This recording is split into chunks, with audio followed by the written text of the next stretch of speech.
Hi, I'm Kelly Prather with Sotheby's International Realty, and this is the real face of real estate. I've created this vlog to help give you some insights into the buying and selling process, some lessons that I've learned over the years, some insights that will help you as a buyer be prepared for what's to come, and for you as a seller to know exactly what questions your agent should be asking to help move the process along and make sure escrow closes on time. We all know delays in escrow are the worst. They cause problems for sellers, especially if they're looking to take the proceeds from the sale of their house to buy a new property. That can be a problem. And for a buyer, this could be your dream home you've been dying to move into. You do not want any delays to cause any rifts so that you can get things moving along and get into this house. So my most recent deal, we just closed for just over $4.3 million house in Encino. I represented the buyer, super qualified, fully qualified buyer. There was no issues there. It was a standard 30-day escrow, 21-day loan contingency, which is also pretty standard. Everything went on without a hitch. We got through buyer inspections. Everything was fine. The appraisal came in right at value, which is what you want. Obviously, if you're getting a loan, you want to make sure that the house values to what you're paying for it, what you're asking to, the lender to loan you money for. And that was fine.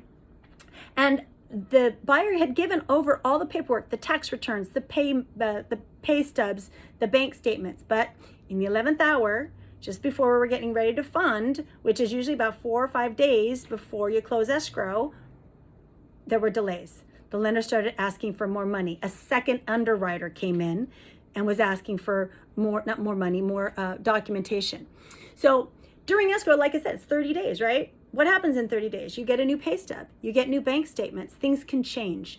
Don't do anything big financially during this period of time. Meaning, don't buy cryptocurrency in tens of thousands of dollars worth. Don't move stocks around too much. Don't buy a yacht. Don't buy or sell a car, because these transactions change your account status and your ability to buy or sell real estate, right? Because money's going to be tied up in different ways. So you don't want to do any of that during escrow. One of the things I got from my mortgage broker, and I just wanted to read it to you, it's just very insightful, and it made perfect sense, super clear. Verifying assets for closing is the number one reason transactions get delayed at the end. The reason is because borrowers tend to move money around from account to account, and some statements get updated at different times of the month. What does this mean? Say you have a Bank of America account and a Chase account, and your Bank of America statement goes through the 31st and your Chase statement only goes through the 20th. But you made a big transaction move from your Bank of America account on the 25th to Chase. Well, it's going to show up on your last Bank of America statement, but it won't show up on your Chase statement. So now the lender's going to say, I need verification of all these transactions. I need you to send me a whole, a ledger of what these transactions are and verify them. And we don't want to trigger anything like that. So that's why we keep it simple. Don't do anything big in your accounts.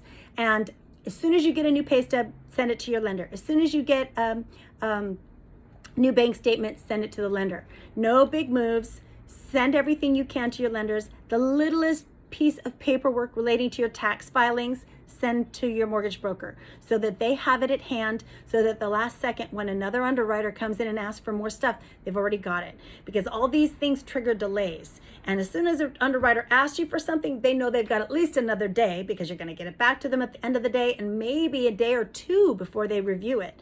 So we don't want that to happen. What happens at the end of escrow is you get your final verification from the lender.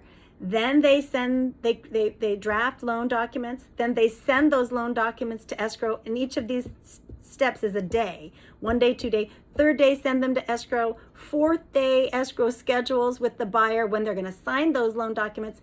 5th day, it goes back and gets reviewed again, the loan documents, to make sure they were signed properly, and then they fund the loan, and then you record the day after that. So, all these things are a day after day. Very few escrow companies do I know you can do any of those things 2 in 1 day.